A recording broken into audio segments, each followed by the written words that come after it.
Hello and welcome everybody to Action Theater as we continue film noir. This is not really a noir, but it's a noir inspired. I'll say these last two films this week, next week are film noir inspired at least. This one is Dick Tracy today from 1990, and our buddy, a friend, YouTube Ronan, will read us the synopsis.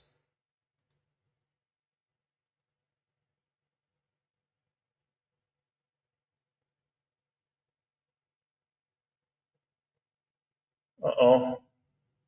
Connie says there's a. Connie says there's the streams. Your streams aren't showing up. Like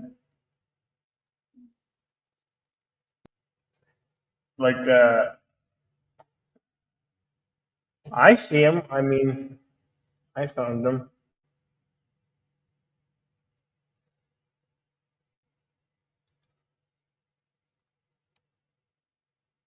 They're there, Connie. Yeah, I see you found it. Okay. Well, deleted. Would you like to read the synopsis? No. Okay. Now I can hear you.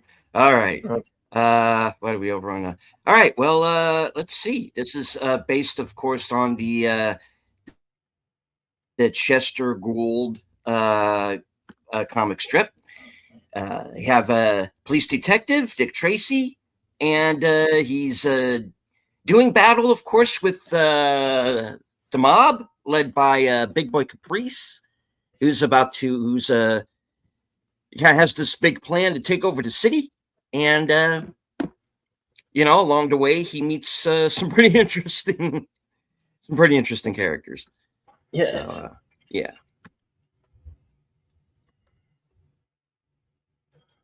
Of course, one of the first that he runs into is the kid, Charlie Korsmo, who's this orphan.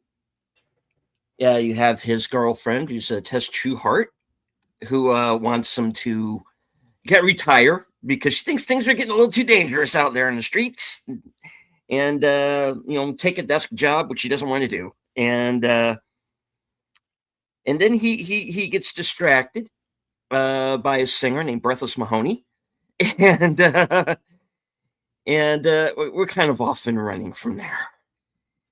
So let's see. So this was 1990, big hit.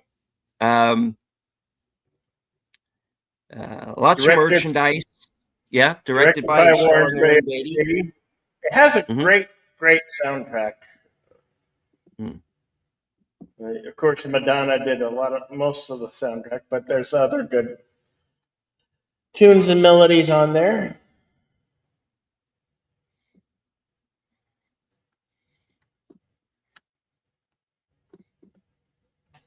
Starring Charlie Gizmo, Gene Headley, Al Pacino, Dustin Hoffman as Mumbles, William Forsythe, Charles Dunning, Mandy Paquin as 88 Keys. I forgot that.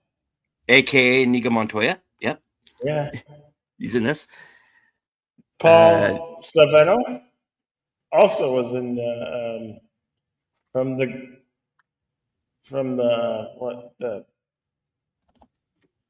what's the other movie that's Martin Scorsese? What's that? Goodfellas. Goodfellas, yeah. Hey, it's got Dick Van Dyke in it.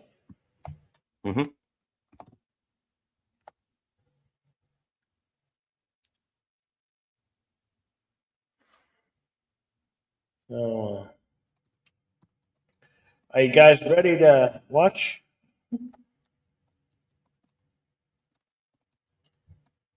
It's been a while since I've seen this. Since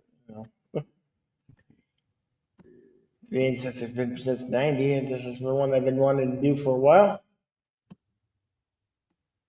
So, as much as we would love to show them to you here on YouTube, we are restricted from copyright law and the rules and regulation of YouTube. So if you're here trying to watch the film and saying, "Where's the film? Where's the film?" Well, we put commentary in there to let you know this is commentary, but we are playing the movie live. Sorry if we can't show it to you when you guys come here after the fact. You will have to find your own copy and find it on streaming forms. Tubi and Pluto TV is always a good one to probably find it on. Also, I'm pretty sure it's been on like AMC a few times. Anyhow, without further ado, if you guys want to follow us over to the screening room, should be pinned right there. That's our room where you can watch along with us. Mhm. I'll head over there now and push play. Here we go. 5, 4, 3, 2, go. Mhm. Rated PG with a runtime of 1 hour and 45 minutes.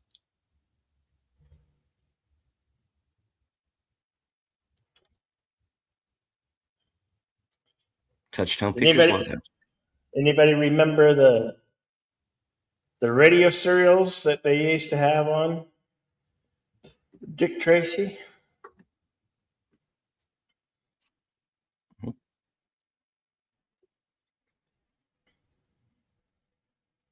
Mhm.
Now, remember, this was right after Batman '89, so Yep. there was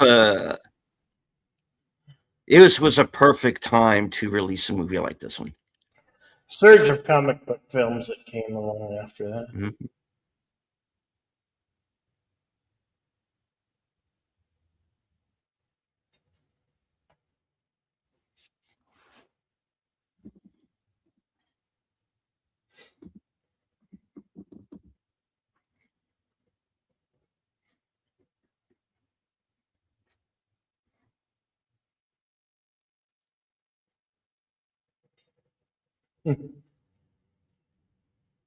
Putty cat.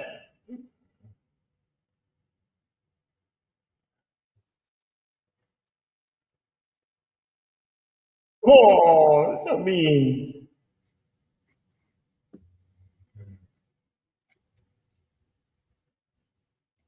Hmm.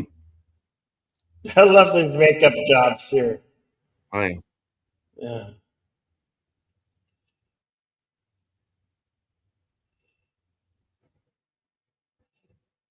little, little, little face. That's a perfect name.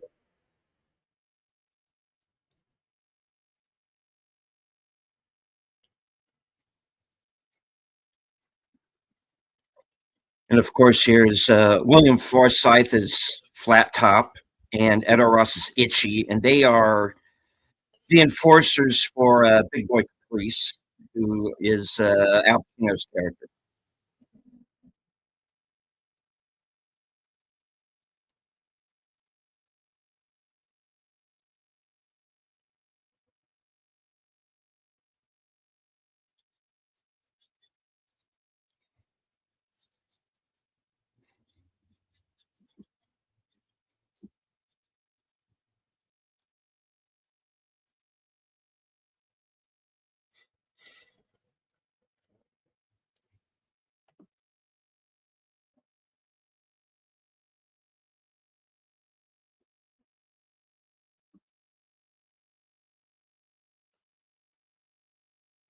joining us. We're just 4 minutes underway.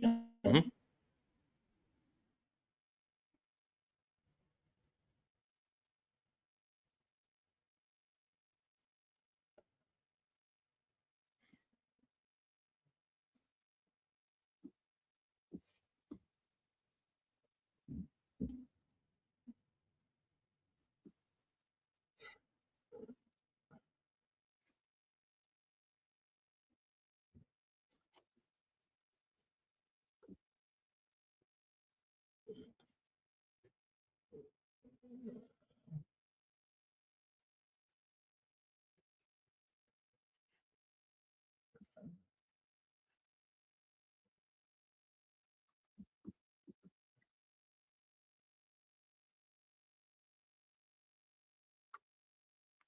Well, let's see how long that lasts.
Thank you, Connie, for being a member for 26 full months. You are a rock star. Thank you, Connie Clarity, for being a supporter of Deleted C's channel and yours truly. Thank you very much, Connie. We really appreciate you. Mhm. Do want to say hello to a few people who've joined us here in the chat. The first was Gambit First. Genial and Simons is here. Faithful Blue Wrench channel member, the Bird Woman of YouTube. Watch out for our channel, Fluff Chick Productions. Connie Clary. Friend of the channel, Andrea Black. Tune the News. Lieutenant Giratina. Creator of the 10 Word Review. Host of Films with Friends, Big Op Presents. Yeah. Acres of Movies is with us. Shebush McFadden in the Cosme chat, as well as Lady Mist.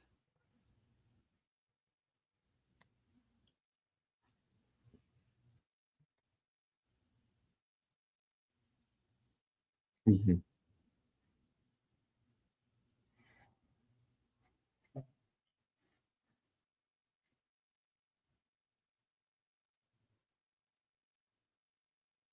Mm.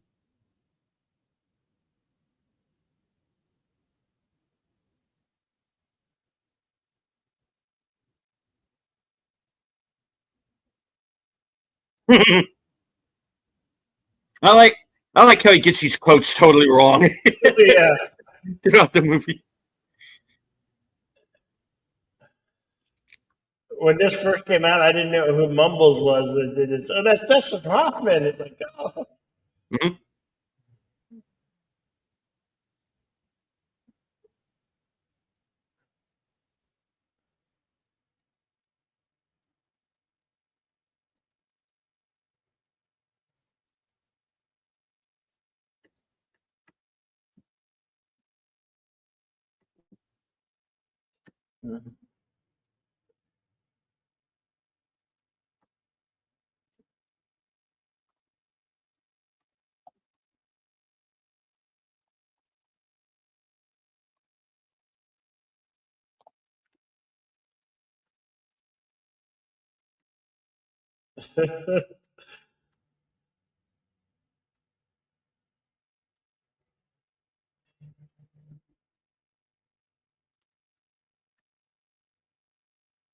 Oh, oh.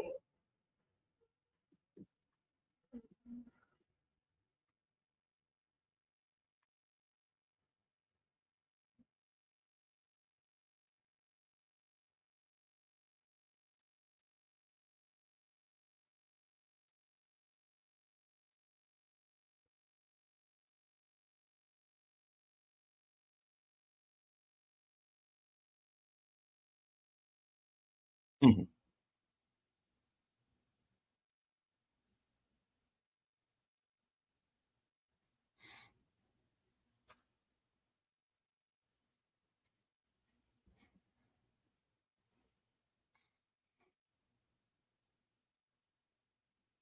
Mhm. Yes, and Monopoly money. Yeah, I saw that. Yeah. Yeah.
Mhm.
Meanwhile, Interrogation with mumbles. it's like, what the hell is he saying? I remember this movie came out the year I was beginning my senior year in high school, Mm. and when it came out, I think in like June of that year, I got a job at Red Lobster as a dishwasher.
Cool. What?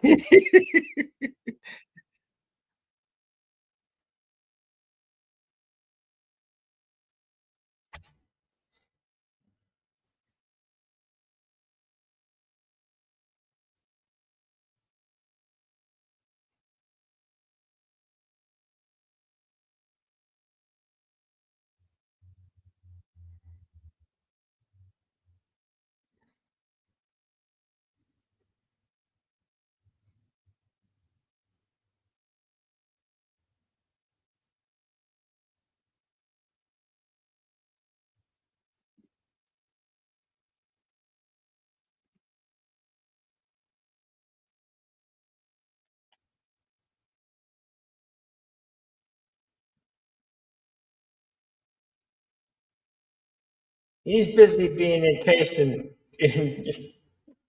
cement.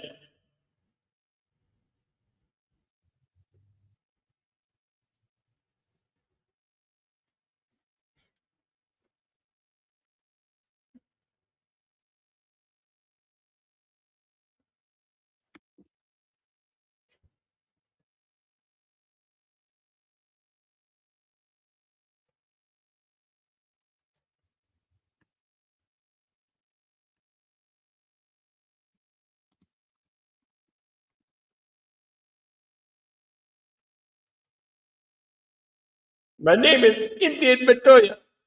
You kill my father. Prepare to die.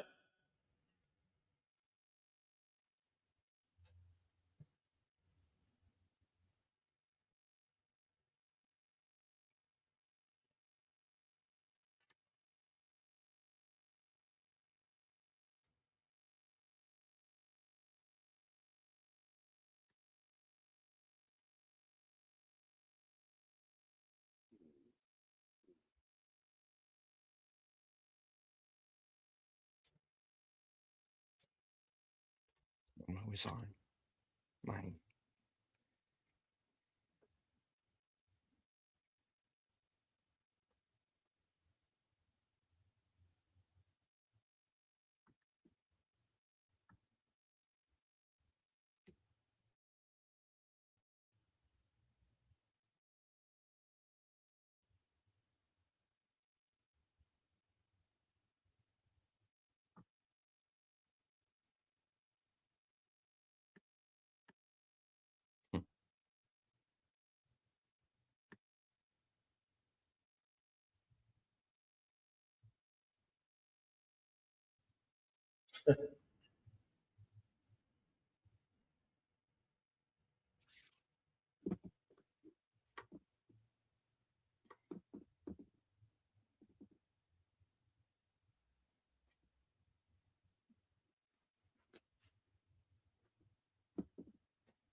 Can't sleep? Well, may as well go back to the office.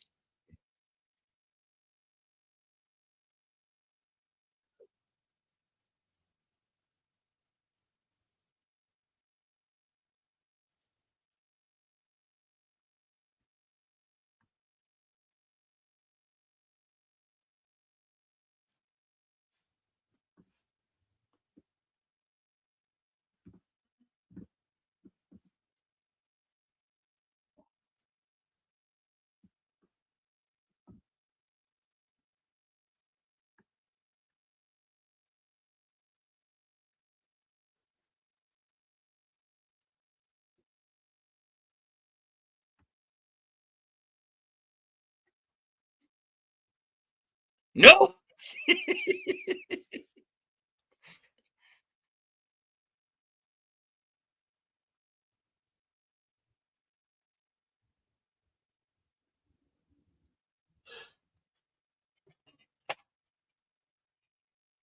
And he just turned 100, didn't he, Dick Van Dyke? Like recently?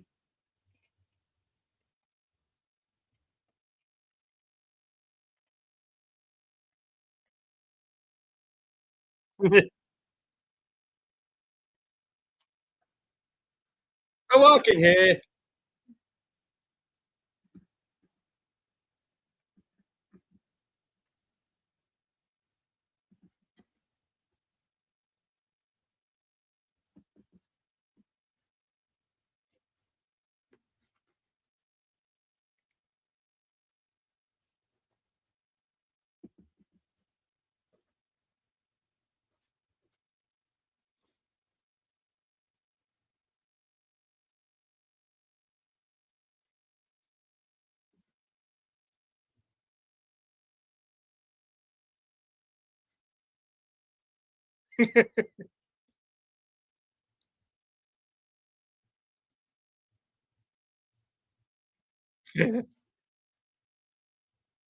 When do we eat?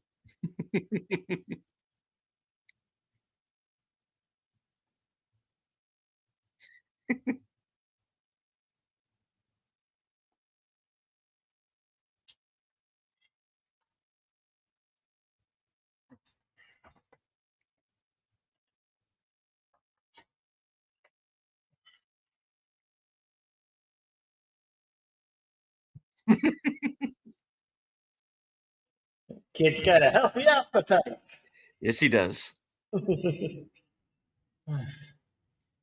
Exactly like he's never eaten before.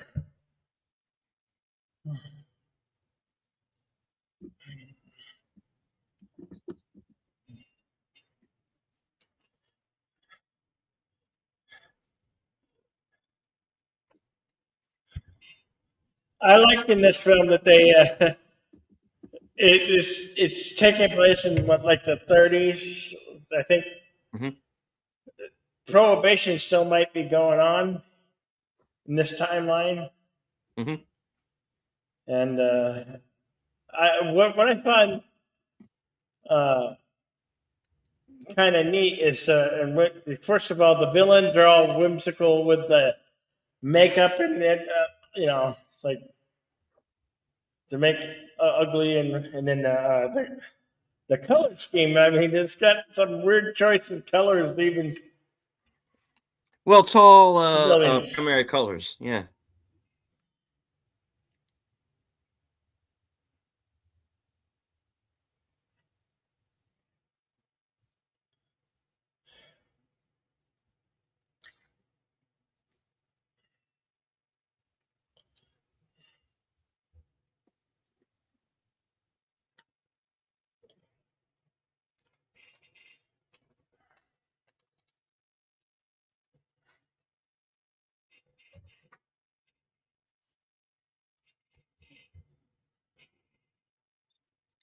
Ow!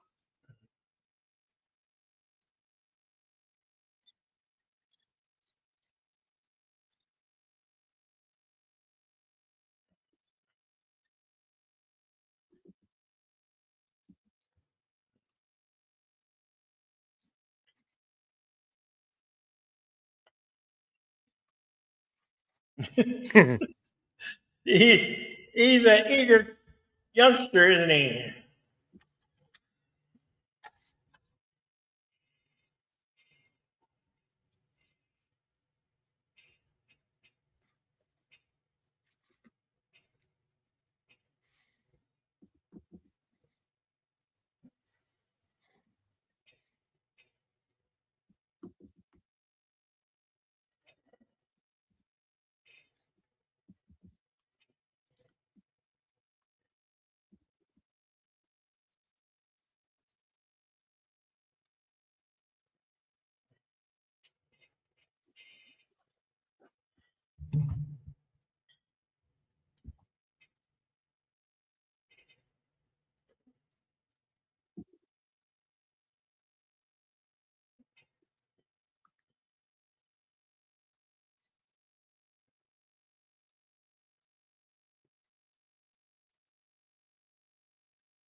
Just a step in the right direction.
That's gonna make the champagne taste funny.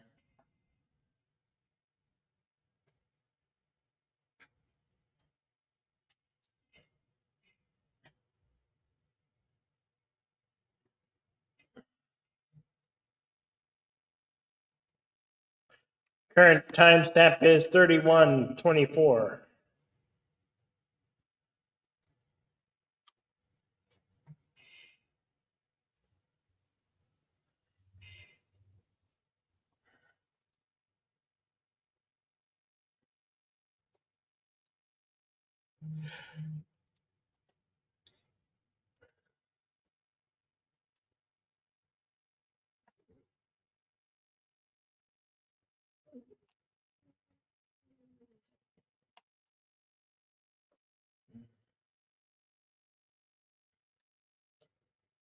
So you can do a little two-step. Step two.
That comb over ain't pulling nobody. Yeah.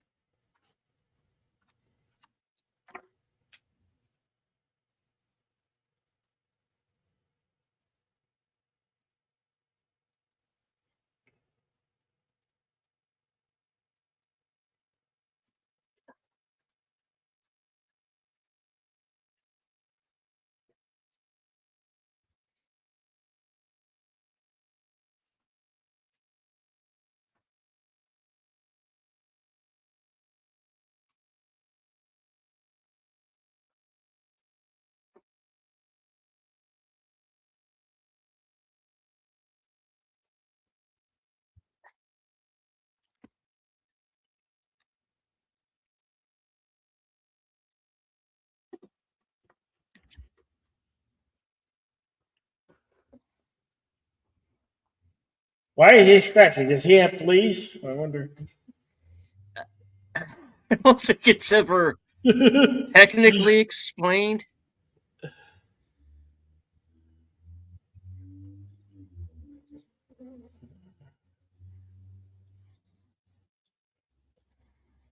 Thirty seconds, no more dick. 30 seconds, no more dick. Oh, It's later, I think.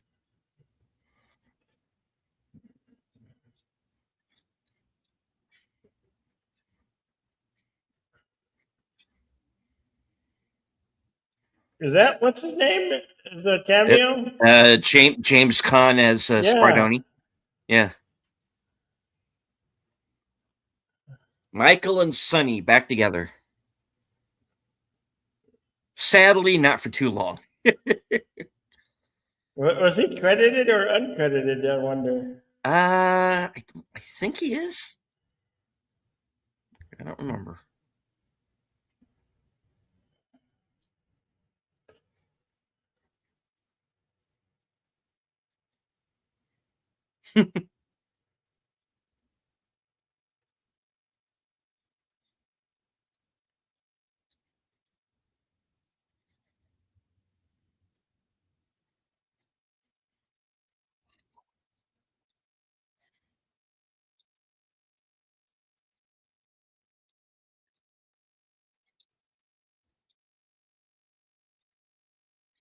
Whoops.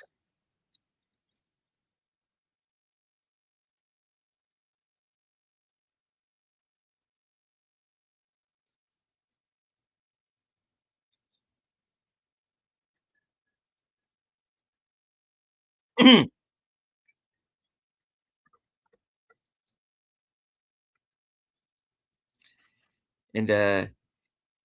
he actually did this where he jumped from the ledge onto the light pole to the cart. He actually almost knocked himself out there on the light pole.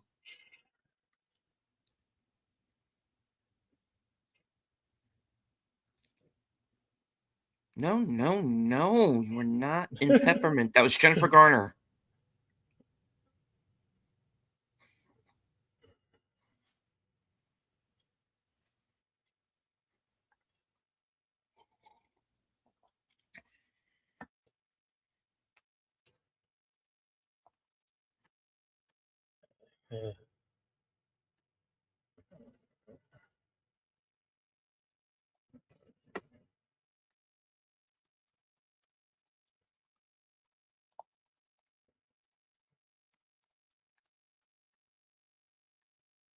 I'd be very concerned about the person on the other side of that door, that voice.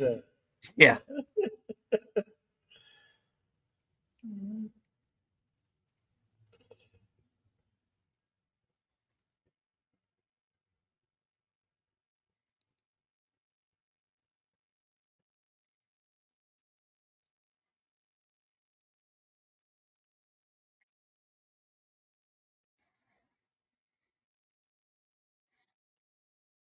Hmm.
And watch out, he might be walking here. He might be walking here. And apparently also Judge Dredd. Yeah.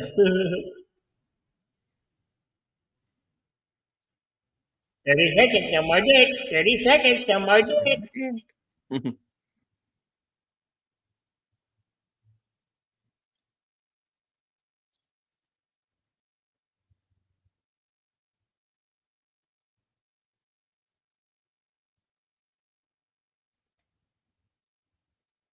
More dick. 30 30 seconds. seconds, no more dick.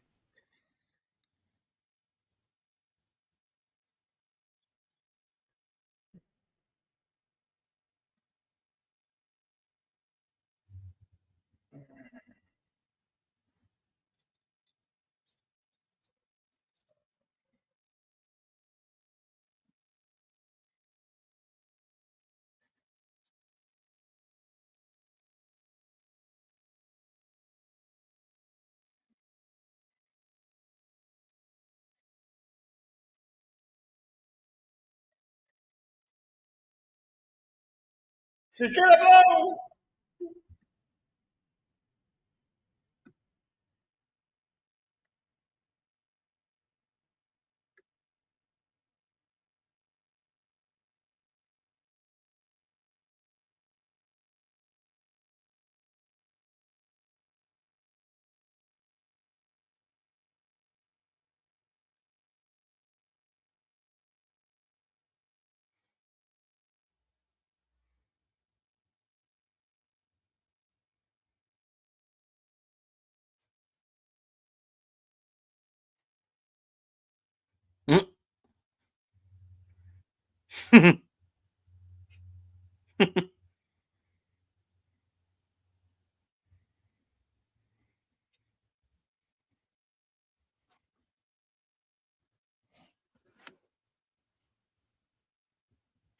What's the matter with the kid, man?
And of course, it's the DA.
Because apparently he's the only detective in the city.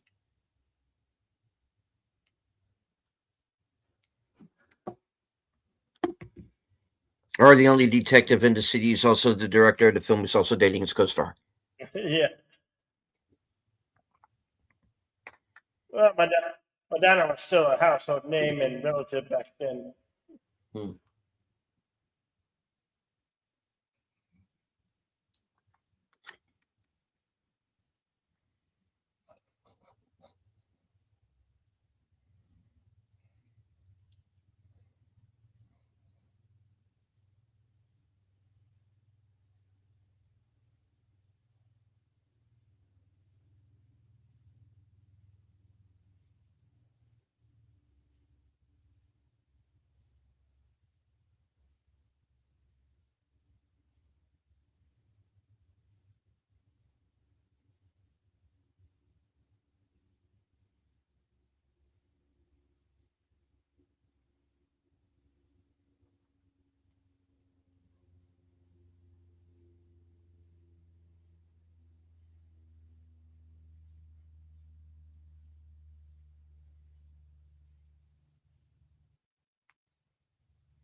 You're like what, 8?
Right. Go back to playing the music.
I don't think that's gonna work. Got a barrel full of cement.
My name is Ike Montoya.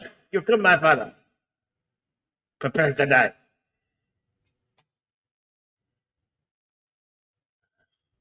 Yeah, give him some cop food.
Yeah, he's another one who started out as a song and dance man, a Broadway actor.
Current timestamp is 1 hour, 4 minutes, and 21 seconds.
Estelle Parsons, who some of you might remember was Roseanne Barr's mother on her TV show, and was also in Bonnie and Clyde with Warren Beatty.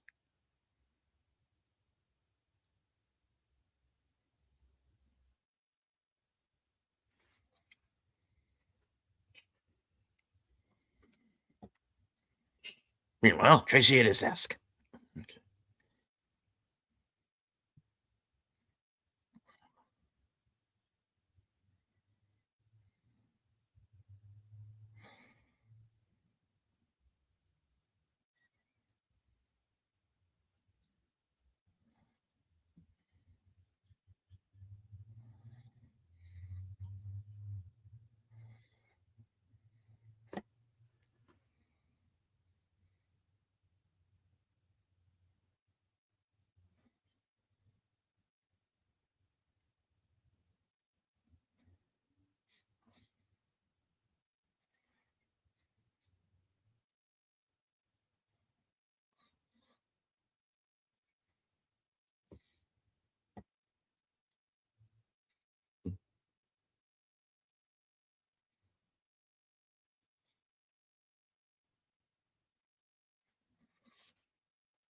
He doesn't make money. He's a cat.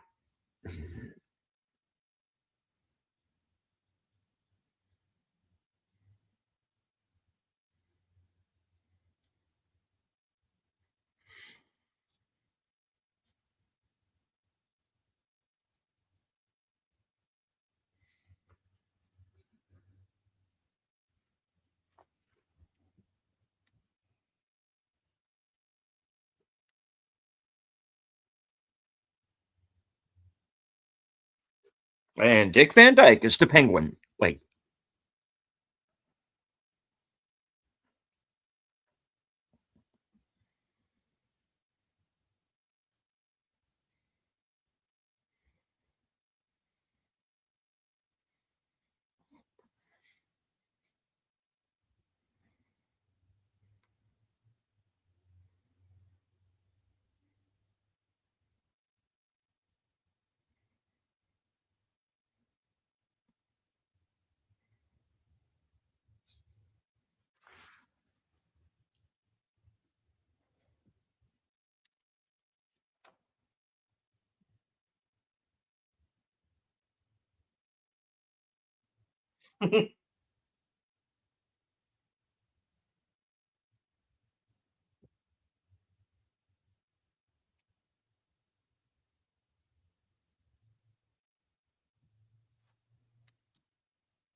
Walking headlong into danger.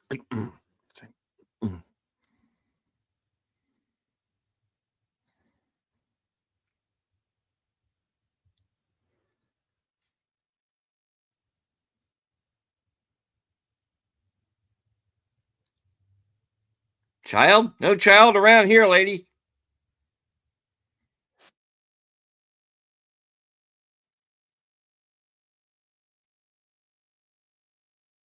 What about him? Him? Nah, he's just short. Actually, not old.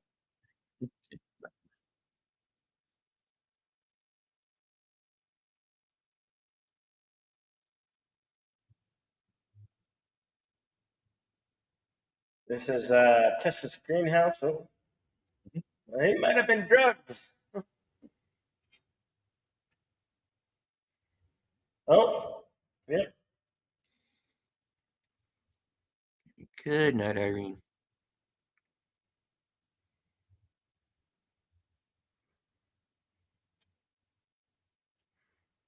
Look at the flowers. Look at the pretty flowers. Look at the flowers, baby. Mm.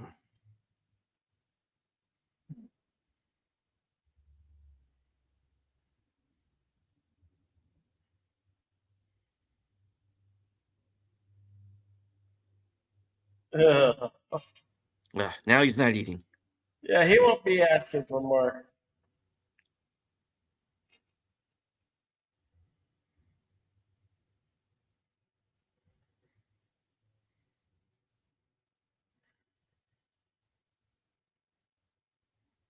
Kablam. He's an imposter.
Hmm.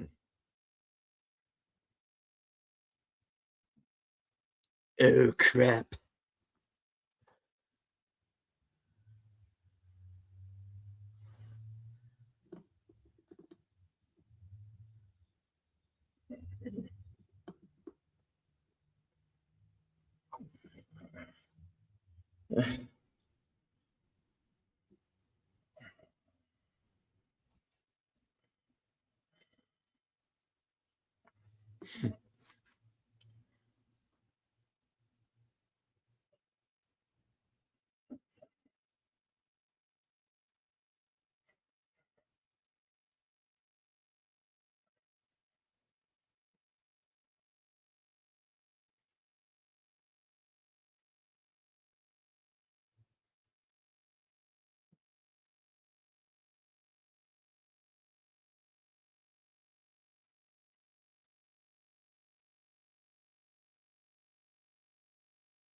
and welcome to Shiva's My Savior.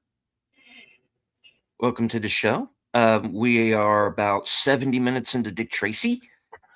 The Cosme link is at the top of the chat if you'd like to join us in watching the film.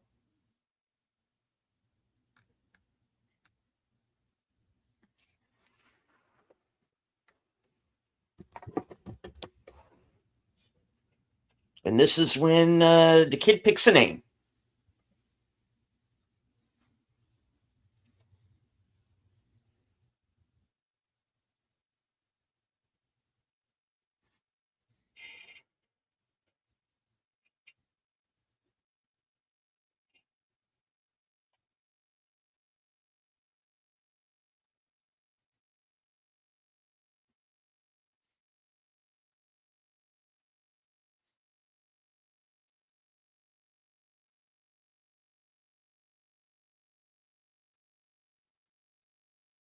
Hmm.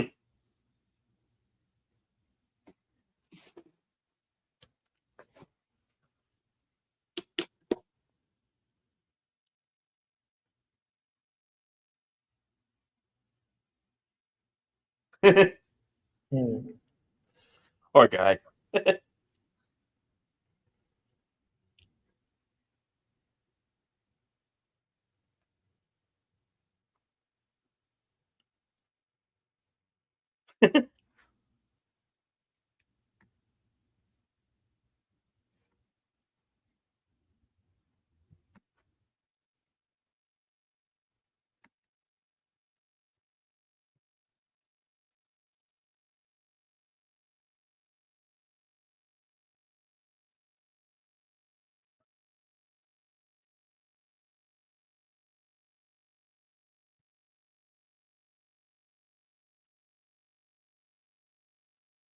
Wait a minute.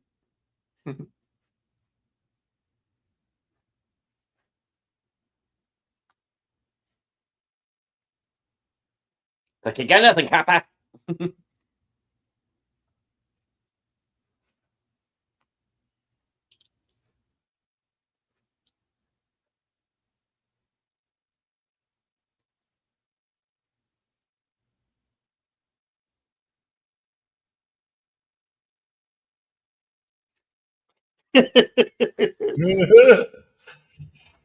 Yeah, they'll save me. They'll tell me.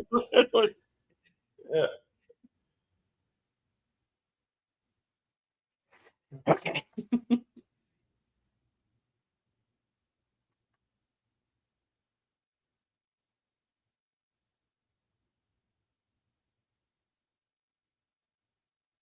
He was a bumbling there, wasn't he? Oh.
Batman.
Is that Bobby DeVoe? Who? Robert DeVoe.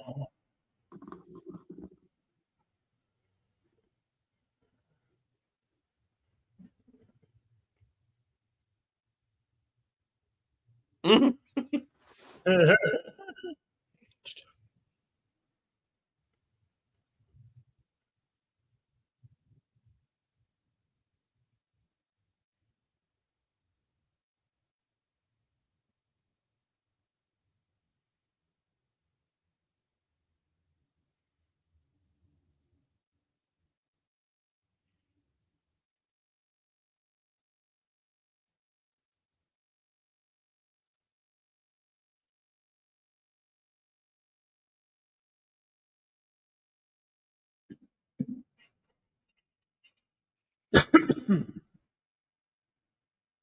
Mine. I should just like going through glass. Not a scratch on him.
Here we go.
It's awkward.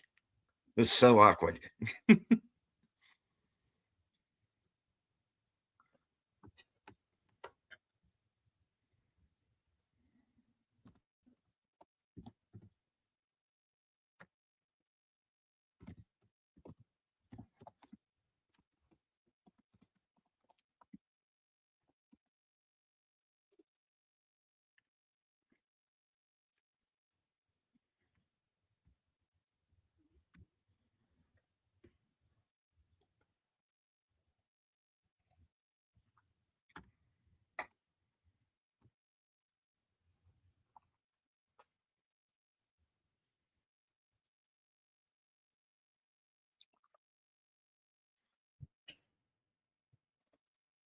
Well, you know Natalie would, but I Yeah. don't. I can't really. I want some wine. Where's that drink door?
Having a thought.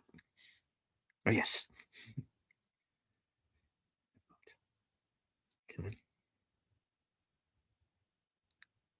It's gone. Oh, Hate it when that happens.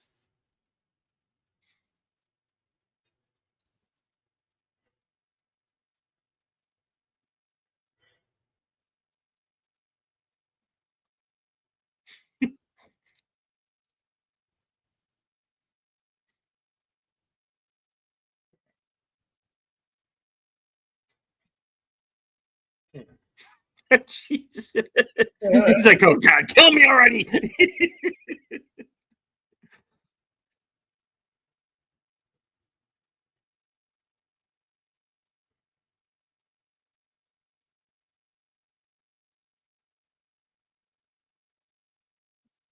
I did not kidnap you before. I'm kidnapping you now. But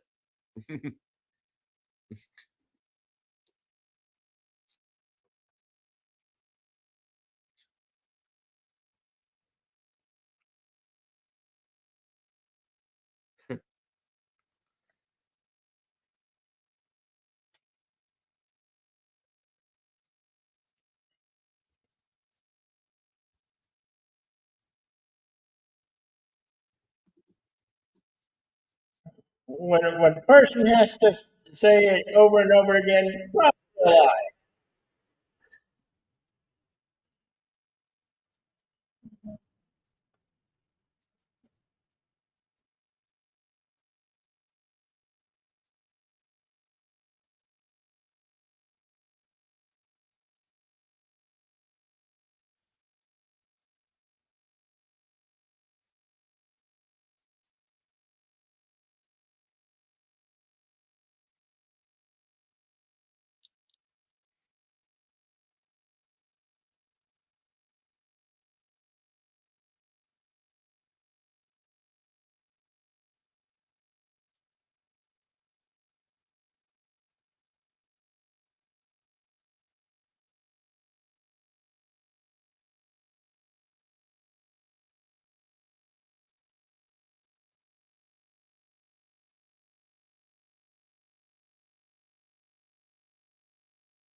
Mm.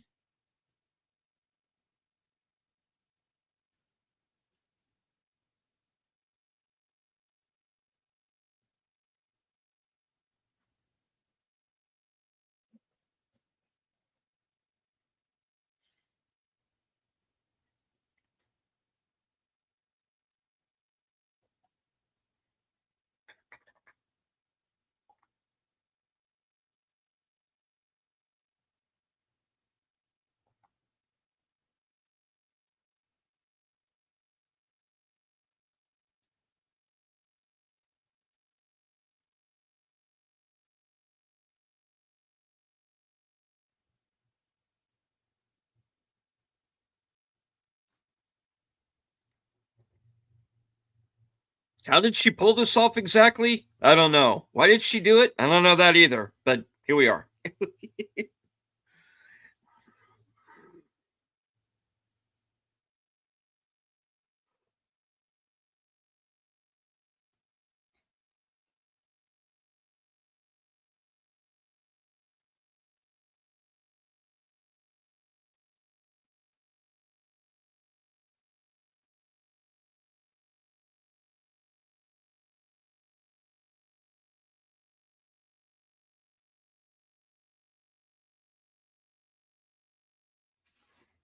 Well, only until I saw the grifters.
Oh, this was always difficult for him, wasn't it?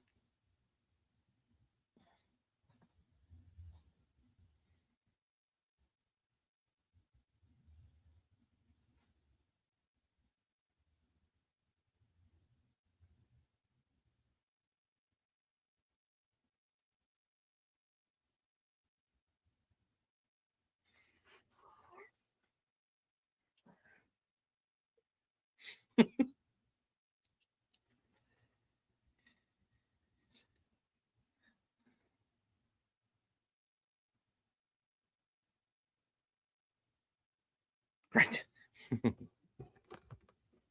Always with the yellow fedora, and the yellow jacket. Yeah, think about it.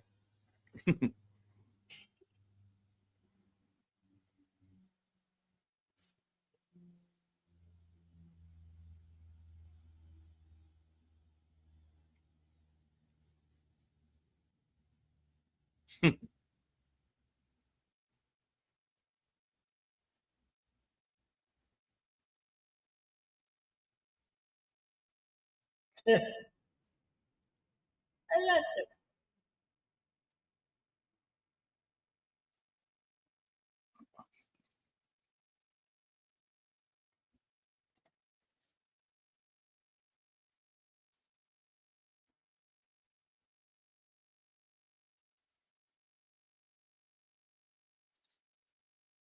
All right.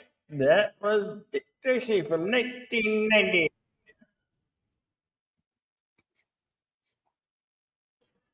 Do we have any scrolls?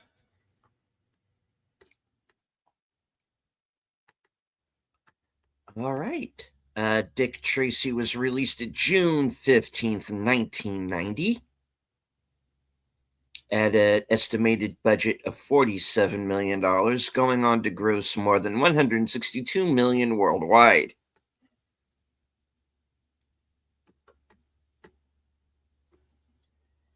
It was nominated for 7 Academy Awards, winning 3: art direction, makeup, and best original song for Sooner or Later, I Always Get My Man. It was also nominated for cinematography, costume design, sound, and Al Pacino was nominated for supporting actor. He was also nominated that same year for The Godfather Part 3, and would 2 years later go on to also be nominated twice in 1 year, again in the same categories. Supporting actor for Glengarry Glen Ross, and finally winning Best Actor for Son of a Woman. Let's see. The film was nominated for 4 2011-2020 awards. Best Original Song, Sooner or Later, Art Direction, Makeup, and Costume Design.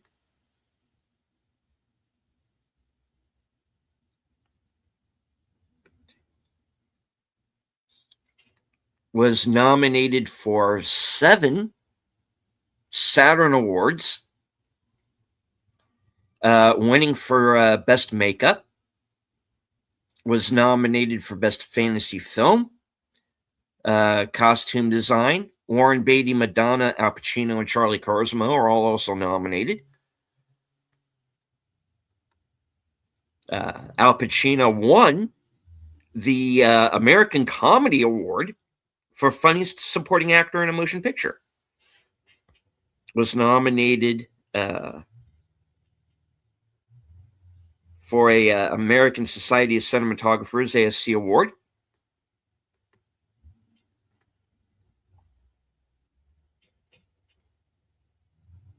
Was nominated for 7 BAFTA Awards, winning for production design and makeup. Nominated for sound, visual effects, costume design, editing, and Al Pacino nominated for supporting actor.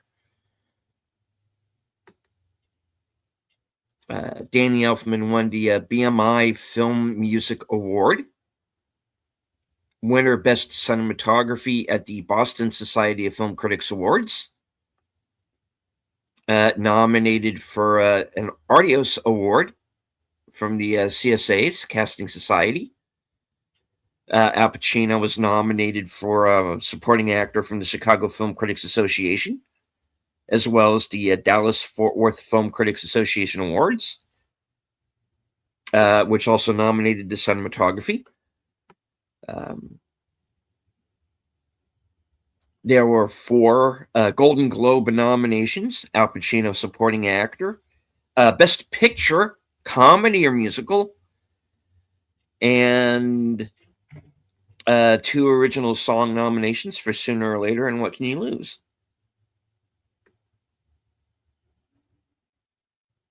3 Grammy nominations.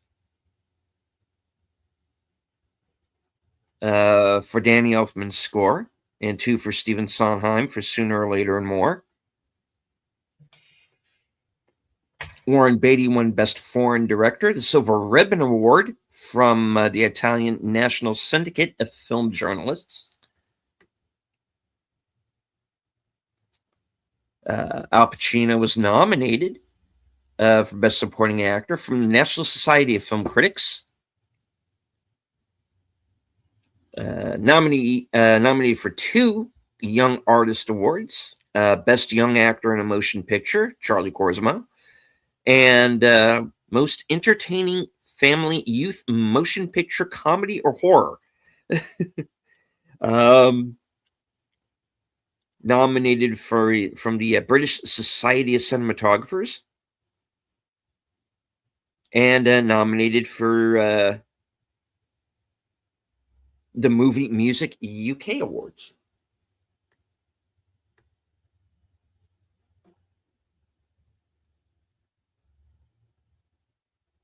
Right.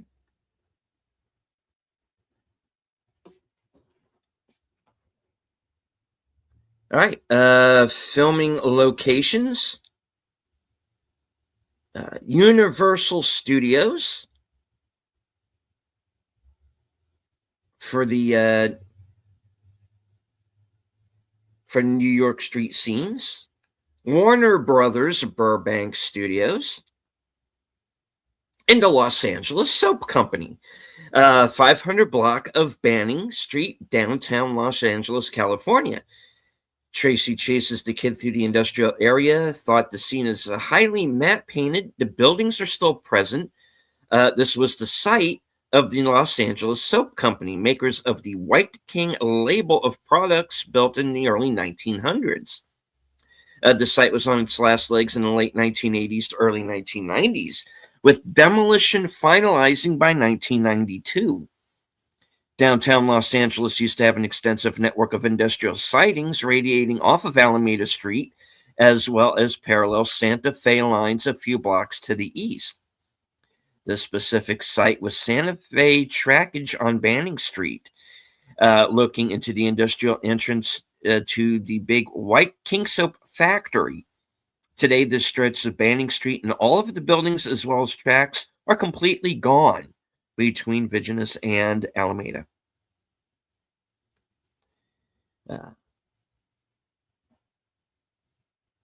Filming lasted for 85 days, beginning on February 1st, 1989, ending 28th, 1989.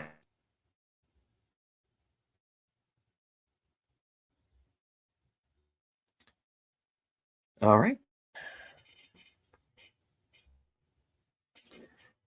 The main characters of the film are the six the original comic strip appeared in: red, blue, yellow, green, orange, purple, plus black and white. The garage shooting that opens the movie was inspired by the St. Valentine's Day massacre, in which Al Capone's gunmen killed a group of rival hoods in a garage. In the Dick Tracy comics, Alphonse Big Boy Caprice was originally inspired by Alphonse Al Capone. As a tie-in with the movie, Walt Disney Comics released Dick Tracy, the Tommy Guns and True Hearts trilogy, which explained the backstory leading up to this movie, with this movie's plot used as the third installment. The villains in this film have an infrastructure. Big Boy is the boss of Flat Top and Itchy. Lips Manless is the boss of the 5 card-playing villains in the beginning. Unlike the comic, where villains each arose and fought Tracy one by one, in a fashion largely independent of each other with no hierarchy.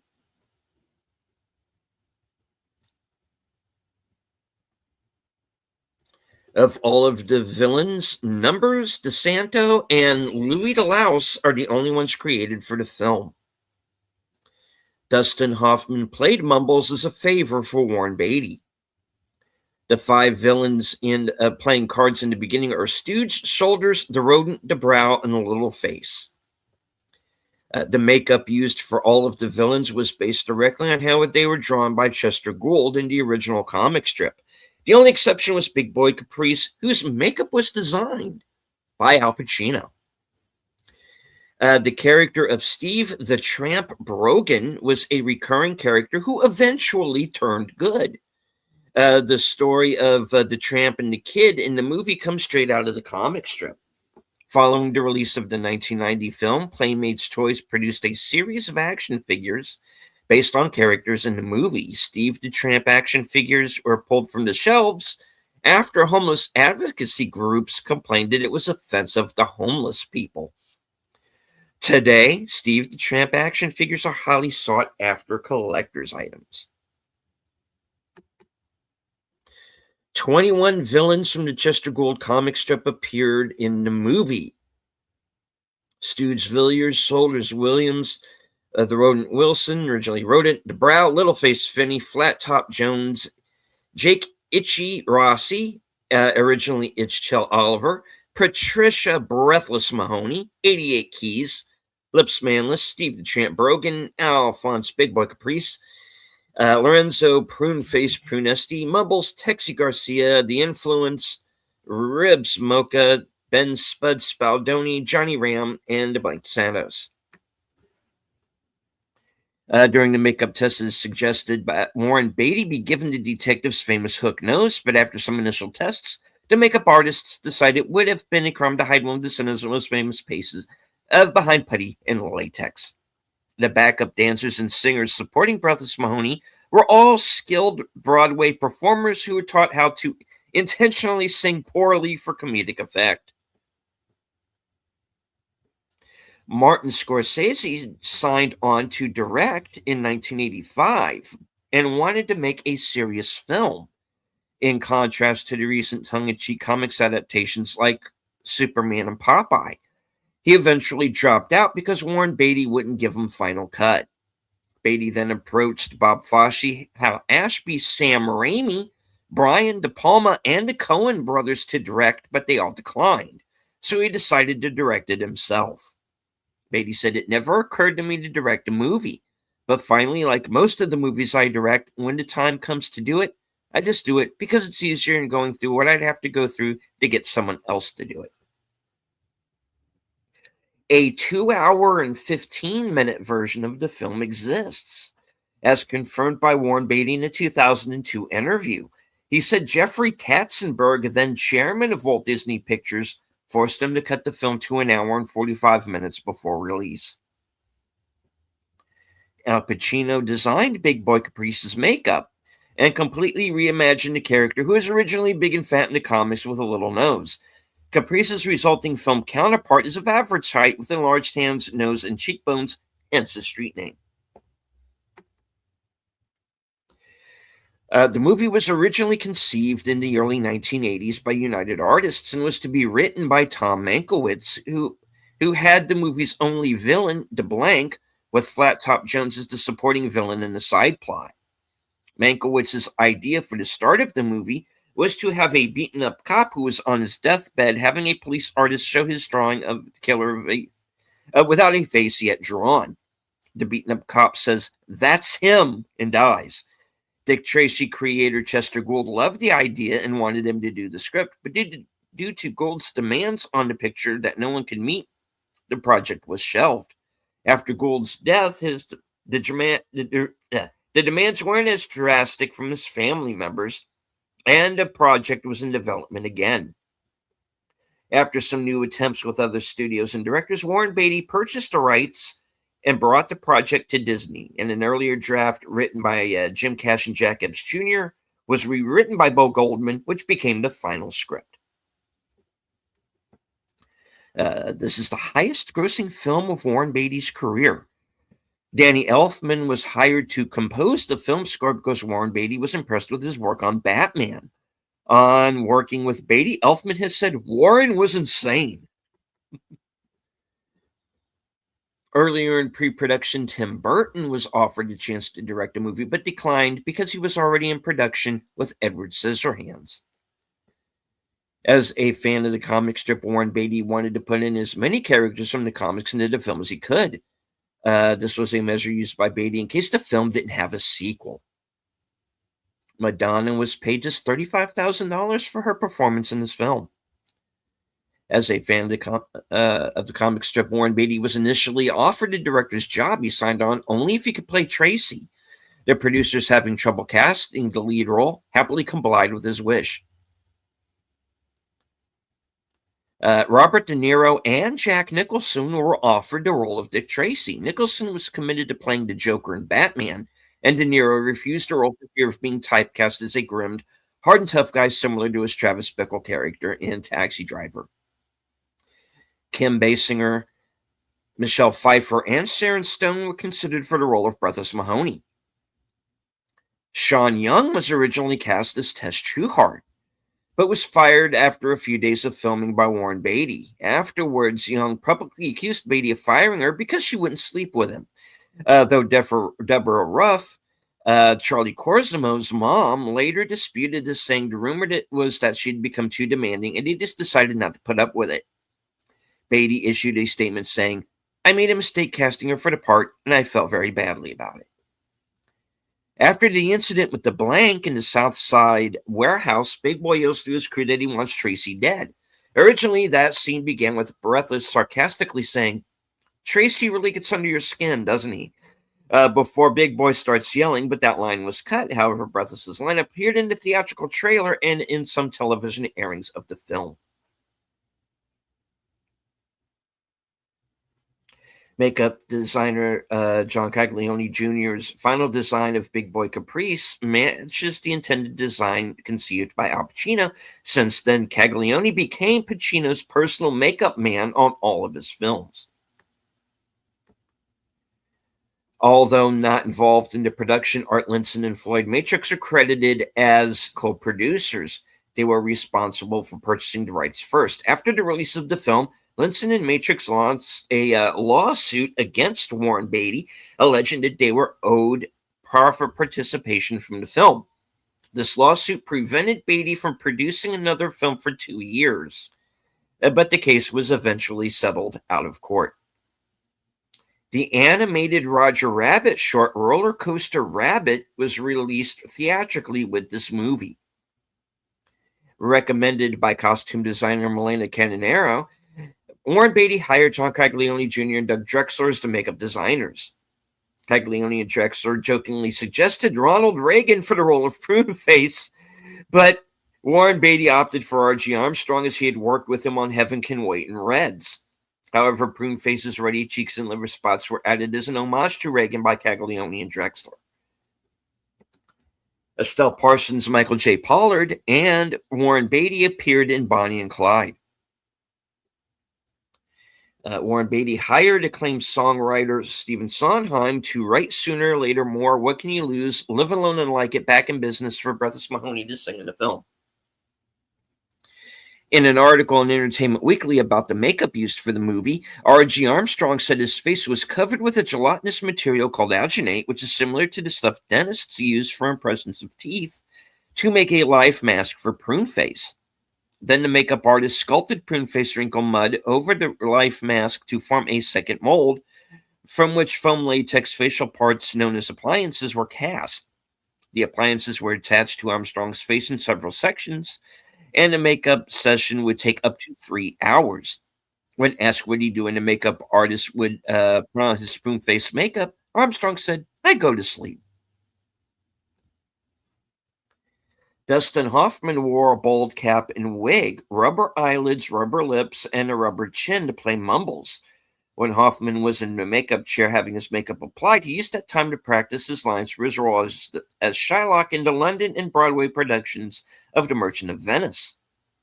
Makeup artist John Caglione Jr. commented about Hoffman in an interview to Entertainment Weekly, "We had a real drama class. He was riotous." Though Al Pacino had his own slick down hairstyle, the makeup artist had to add a fake chin, nose, and upper lip, a mole on his cheek, and a place behind his ears to make him stick out in order to turn him into Big Boy. Caglione and Wexler said they often had trouble keeping the Big Boy Caprice makeup on Al Pacino.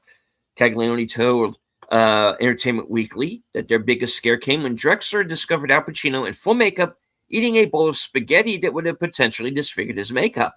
After that incident, several production assistants were assigned as MPs or makeup police to follow the actors around to keep them out of pasta when in full makeup. Caglione and Drexler said in an interview with Entertainment Weekly that they treated the original looks for Chester Gould's comic strip as their Bible for the villain's makeup, because the screenplay for this movie didn't include any physical descriptions of the mobsters.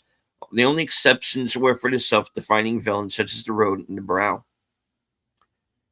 Macaulay Culkin was considered for the role of the kid, but turned it down to do Home Alone. For the film's nationwide midnight premiere, moviegoers had to produce T-shirts at the theater in advance, imprinted with admit one ticket. With an admit one ticket, the T-shirt had to be presented to gain admission. No tickets were to be sold at the premiere showing, but some theaters cheated and sold tickets that evening. According to his autobiography, comedian Gilbert Gottfried was nearly cast in the role of Mumbles, based on his distinctive voice. He was perplexed that he and Dustin Hoffman would even be considered for the same role, joking, "The only way our names would appear together in the same Hollywood conversation would be in the sentence, 'I've seen Gilbert Gottfried's acting, and he's now Dustin Hoffman.'" James Caan, Harrison Ford, Richard Gere, Mel Gibson, Paul Newman, Robert Redford, George C. Scott, and Tom Selleck are all considered for the role of Dick Tracy. Warren Beatty considered appearing in and even directing Misery, but chose to do this film instead. Walter Hill was set to direct during pre-production, but he left after disagreements with the studio and Warren Beatty. Richard Benjamin was also set to direct, but left to direct City Heat. Warren Beatty and Dustin Hoffman starred in Ishtar, a mashup flop that was just as expensive and yielded the same box office results as Heaven's Gate.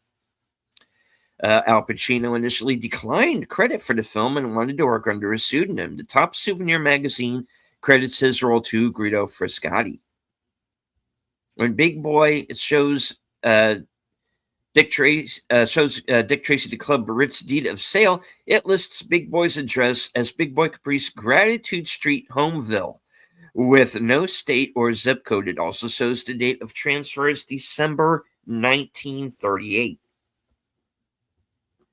Most of the boss villains debuted in Chester Gould's comic strip in the 1930s, including Big Boy, Lips Manless, Johnny Ram, Spud Spaldoni, and Texie Garcia. Most of the film's more grotesque, higher hitman villains, such as Flat Top, Itchy the Brown Shoulders, debuted in the 1940s or later.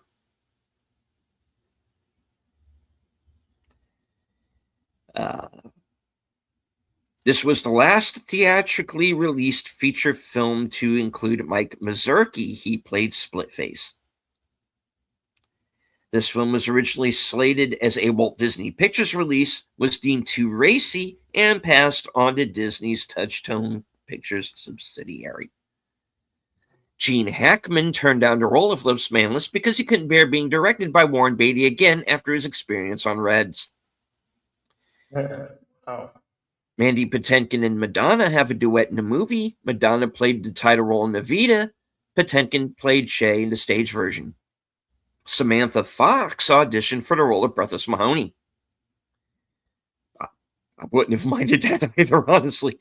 The Gangster's Boardroom scene features an on-screen reunion between Al Pacino and James Caan, who played the Corleone brothers in The Godfather.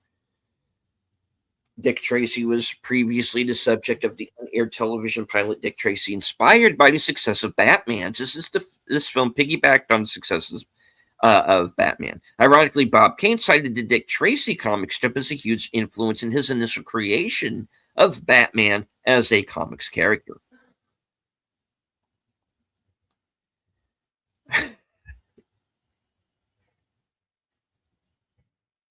I'm just reading what it says, folks. Listen to this. All right. The film went through a very long development process with many incarnations, including a musical version in the early 1970s with Sonny Bono as Dick Tracy and Cher as Tess Hart.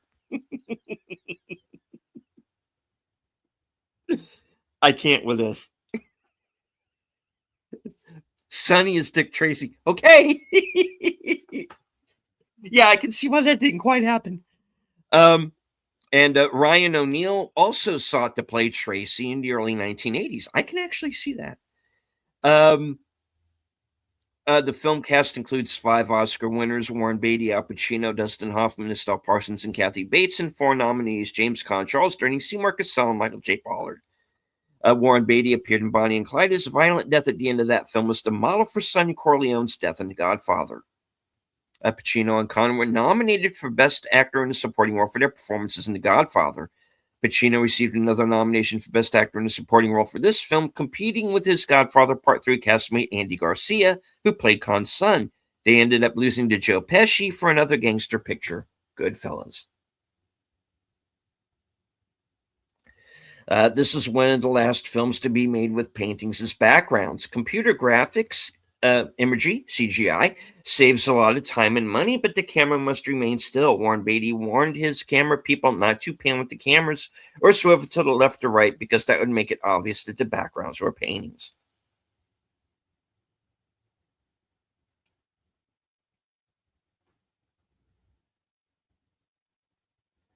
At one stage of the film's development, Steven Spielberg was offered the director's chair. Al Pacino has stated that Madonna flashed him during rehearsals for this movie, opening her coat to reveal that she was naked underneath. Pacino joked that when he is old and he is observed with a beatific smile on his face, it would be because he's recalling the incident. Madonna and Warren Beatty were dating in real life during filming. When he proposed to her, she stalled on the question of marriage. She ended their romance and claimed what he had given her was just a friendship ring. Yeah, nobody does that. All right. Filming began on February 1st, 1989 and ended on April 27th, 1989 after 85 days of filming using 53 interior sets and 25 exterior sets. The production employed 305 cast, crew, post-production personnel. Post-production took almost a year. The comic strip started in the Chicago Tribune on October 1931. Original name was going to be Plainclothes Tracy, but the publisher changed it to Dick Tracy. The comic strip gave birth to the radio series in the 1930s, a series of films in the 1940s, and a large range of merchandise, including badges bearing Tracy's square jaw, dolls, games, toy guns. Okay. Two-way wrist radios and books. When Tracy leaps off the side of the building onto a lamppost, he smashes his face into the pole. Years later, Warren Beatty was asked if he felt bad for the stunt person injuring himself. Beatty responded, "That was me." This is the final film of actor Ian Wolfe. He was 93 years old at the time of filming. Disney's first film based on a comic strip or a comic book. Stephen Sondheim was unable to receive his Best Song Academy Award for Sooner or Later due to a broken ankle. A week after the Oscars sent him a full-size chocolate Oscar statue, which ironically enough arrived with one leg broken. Sondheim later commented this meant either the producers or the United States Postal Service had a sense of humor. Created in 1931, Alphonse Big Boy Caprice is based on real-life mobster Al Capone. Al Pacino played the titular role in Scarface, which was a remake of the film Scarface from 1932, a movie loosely based on Capone's life using the gangster's nickname. Pacino has stated in interviews that he enjoyed working on this film, saying that Warren Beatty made, quote, a wonderful artistic film, even though now it's like it doesn't even exist, alluding to the notion that it is a movie that is barely talked about after all these years. This movie is something of a reunion for cast members of Bonnie and Clyde. Warren Beatty played Clyde Barrow, Michael J. Pollard played C.W. Moss, and Estelle Parsons played Blanche Sparrow. During the final gunfight at the Club Ritz, Dick Tracy shoots out a getaway car's tire, forcing it to tumble onto its side and crash. In Bonnie and Clyde, during the tourist court shootout, Clyde shoots out a tire of a police car, forcing it to tumble on its side and crash. The film holds the record for most Oscar wins for a newspaper strip-based film, with 3 wins. This is the first of a handful of films released with the cinema, a cinema digital sound (CDS) soundtrack. It was the first true digitally encoded format on a series of separate CD-ROMs to be played by a multi-CD drive linked to a computer. The system was in use until 1992, then dropped due to reliability issues.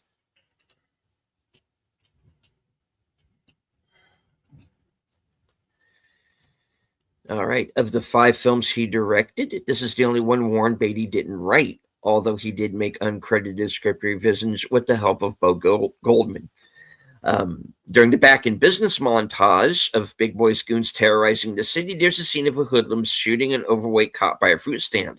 This may be an allusion to the Dick Tracy show, cartoons from the 1960s, which featured an overweight cop named Heap O'Calorie, whose introduction scenes always began with Heap getting his 2-way radio instructions from Tracy while standing near a fruit stand where he's always stealing an apple.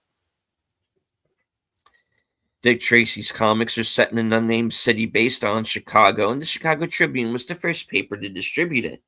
In the movie, the map painting of the cityscape is clearly a conglomeration of Chicago and New York City circa the 1930s, with recognizable buildings from both cities. This is the only time that Al Pacino and Dustin Hoffman have appeared in the same movie. Dustin Hoffman took at least 2 films that were originally offered to Pacino. Hoffman took both Lenny and Marathon Man, which Pacino declined. Warren Beatty, in character as Dick Tracy, participated in the Dick Tracy special, an interview with Leonard Moulton that aired as a half-hour TV special on TCM. This was produced by Beatty as a means for retaining the rights to the character. So if you ever wondered why there was never another Dick Tracy movie, got to talk to Warren Beatty, guys. He's too old to play the role now.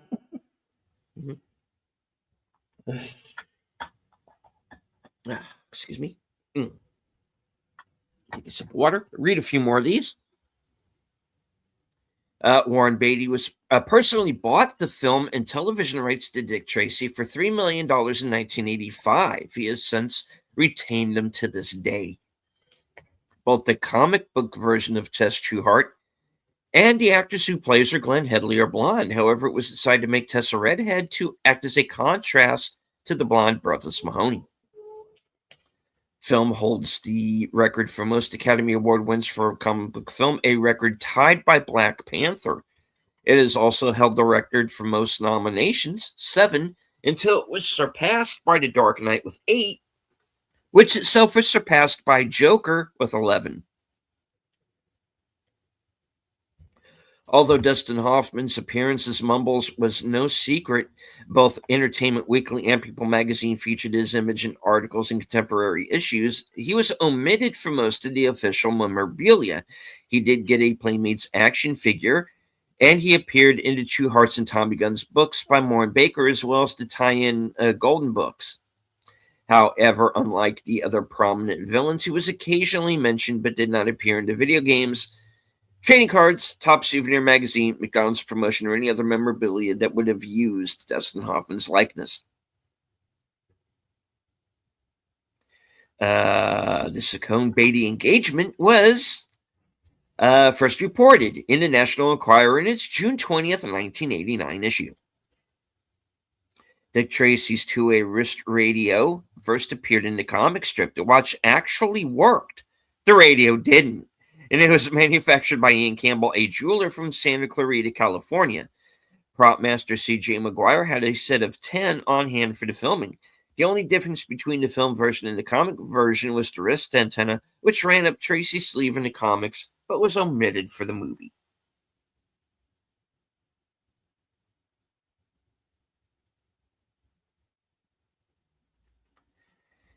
Dick Tracy's badge was modeled after Chicago police badges of the 1930s and made generic for the film.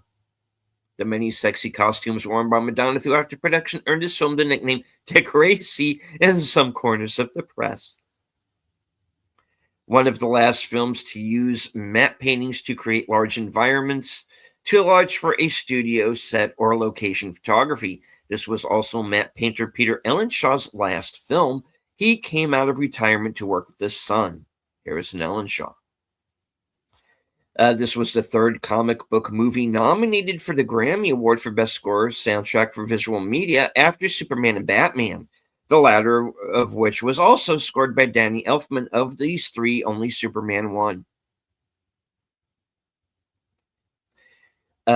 Madonna's next film, in which she was going to co-star after Dick Tracy, was an action buddy cop film titled Lita and Swan. She and Demi Moore were both big friends in real life, and were going to play partners in the film, which was going to be directed by Joel Schumacher. It was first announced in December 1990, 2 months after Moore's previous film Ghost became a massive success, and a month after Flatliners, Schumacher's previous film and another big hit of that summer, was released.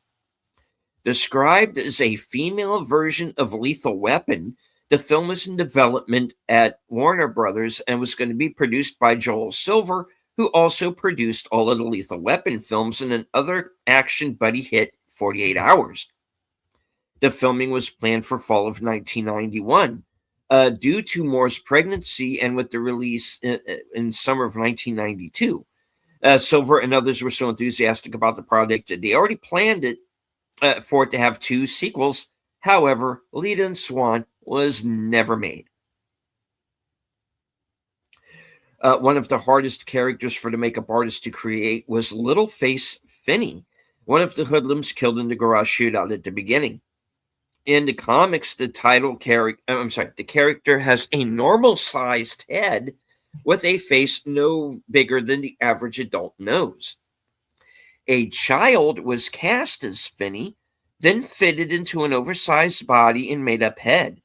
His voice was dubbed in the film, and the cutaway shots from the back were done with an adult actor, Lawrence Stephen Myers. Dick Van Dyke, who only worked on the film for 3 days, broke his shoulder when he was shooting the scene where his character is murdered by the blank. That take was the one that was used in the film. Right before the 5 villains at the poker game are killed, the Brow gets 2 pair, aces and 8s. This is widely known as a dead man's hand. Since famous Sheriff Wild Bill Hickok of Deadwood, South Dakota, was holding it when he was shot and killed in 1876. Mystery writer Max Allan Collins, who began his career writing scripts for the Dick Tracy comics in the 1970s and 80s, wrote the movie tie-in novel. He wrote 2 endings for the novels to prevent spoiling the plot.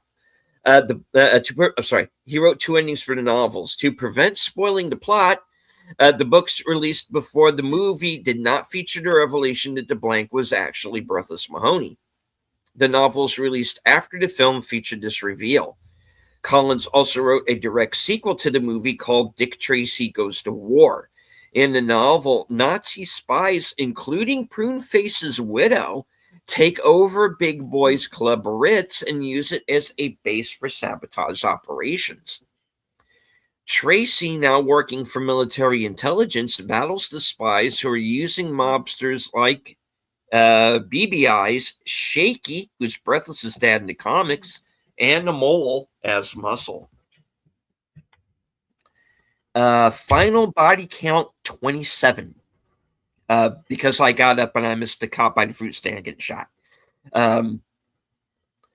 When Playmates Toys released action figures as a tie-in, the blank action figure could be unmasked, revealing that he was really Breathless. The figure was pulled from store shelves in the United States to avoid spoiling the ending of the film, but was still available in Canada. Because of this, the blank action figure is highly sought after by collectors. In the comic book version, when Breathless is dying, she asks Tracy if it could ever really happen between them, and he replies, "It came darn close." Big Boy shares similarities to the Joker and Batman, which had been released 1 year earlier. Both are ruthless gangsters who liken themselves to artists and intellectuals. Both claim that a powerful mob boss signed all of their operations over to them when they had killed said mob boss and taken their blonde girlfriend as their own. Both have an affinity for wearing purple and green. Both have a climactic battle with the hero and meet their ends by being dropped from or falling from a great height. Connections to The Godfather. In the mob summit meeting at the Club Ritz, Al Pacino, played Big Boy, plays Michael Corleone. James Caan played Sonny Corleone, plays Spaldoni. Saracine. There is another more subtle connection to the movie. In The Godfather, a well-known visual cue is where a murder, before a murder is when oranges are around. One of Big Boy's habits is to eat walnuts. There are scenes where walnuts are present when he is either killing or ordering the killing of someone. In the boardroom scene, just before Spaldoni is killed, Big Boy can be seen playing with a tray of walnuts. In his autobiography, Al Pacino explains that during the final act in which Big Boy is fleeing Tracy with his true heart, Warren Beatty told him to ad-lib all of his lines at will. with Pacino's personal favorite quip being, "Can't you see I love you?" Okay.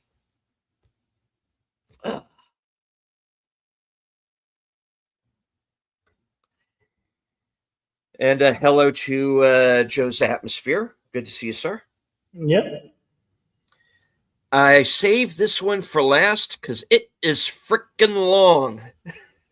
Oh boy. I almost skipped this. All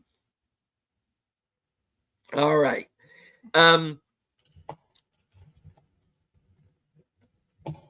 During a 2000 interview with Ned Rorem at the 92nd Street Young Men's and Women's Hebrew Association, Stephen Sondheim told his story about Madonna's recording session for the song Sondheim wrote for Dick Tracy. Rorem asked, somewhat facetiously, "What's Madonna really like?" And Sondheim replied seriously, "Well, I only have the one experience with her, but I can tell you something interesting. When we recorded the song, she did something I've never known another singer to do. She would not sing. This is when she was singing her solos. When she was doing the duets with Mandy, she would be out in the studio, but when she sang her solos, she sang them in the control room. She wanted to be attached almost umbilically by wire to the engineer. And so you have to think, she's got a microphone in the control room. You, The other people there can't make any noise whatsoever. The whole point, of course, of a studio is that it's a controlled silence. So the orchestra and the singer can perform without any aural distractions or scratches or whatever. But she insisted on singing in the control room with the lights dimmed to almost certainly less than half. And the whole thing was kind of a womb-like feeling. She was standing right next to the engineer. The microphone was up in front of her. I was sitting there. Ordinarily, I sit there with the pad and take notes on things I want the singer to do on the second take. But I realized that the sound of the pencil on the paper, no matter how lightly I wrote, would probably kill the recording. So I had to keep thinking, all right, I got to remember, that's a D flat, not a D. It's D, not A. Okay, D flat, the A. Okay, I want a faster tempo. The D flat. I'm right. I'm saying this as he's saying it, guys. The faster tempo. Don't pause. D flat, the. Then I found out she would only do 2 takes. See, unlike Barbara Streisand, with whom I've also worked, Barbara Streisand likes to do 103 takes. And then I select note 1 from take 6 and note. Madonna doesn't want to. She won't even bother. She wants to do it. And I don't think she even claims it's about spontaneity. She just gets irritated and bored when choosing between 2 take sections. I could see her getting increasingly irritated and she has no patience. Barbara has nothing but patience. Very interesting. And that is all the scrolls. And I'm going to be quiet for a minute. Okay. All right. Well, next week we come back for another action theater. And we'll be playing Sin City. Bruce Willis.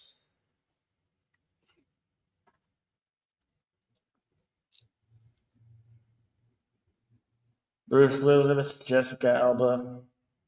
Mhm. Yep. That's what we'll come back for next week.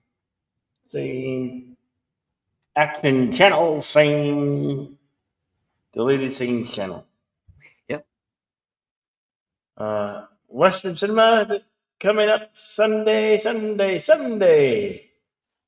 The Apple Dumpling Gang returns.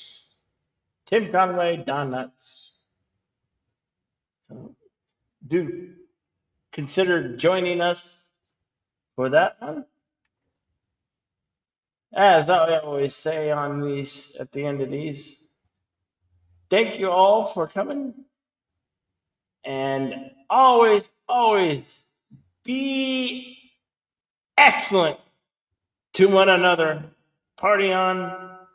And we'll see you at the next one. All right.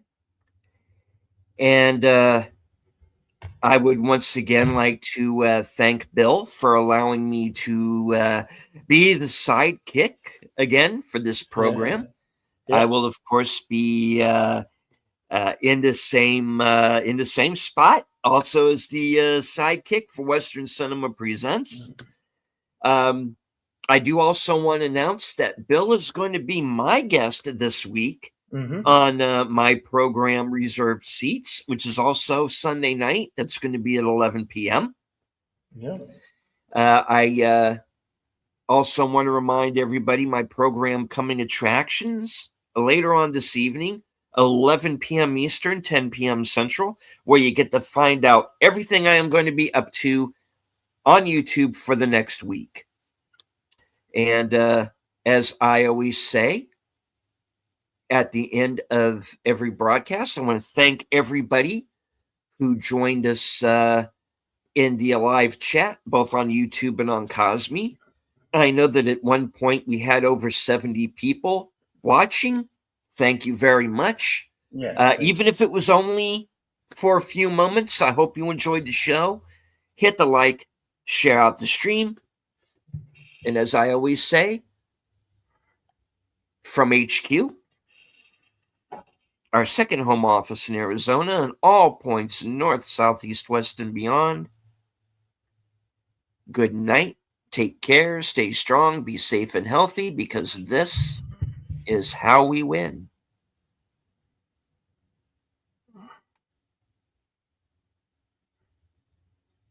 Also, don't kidnap Tess Trueheart. There will be much bloodshed.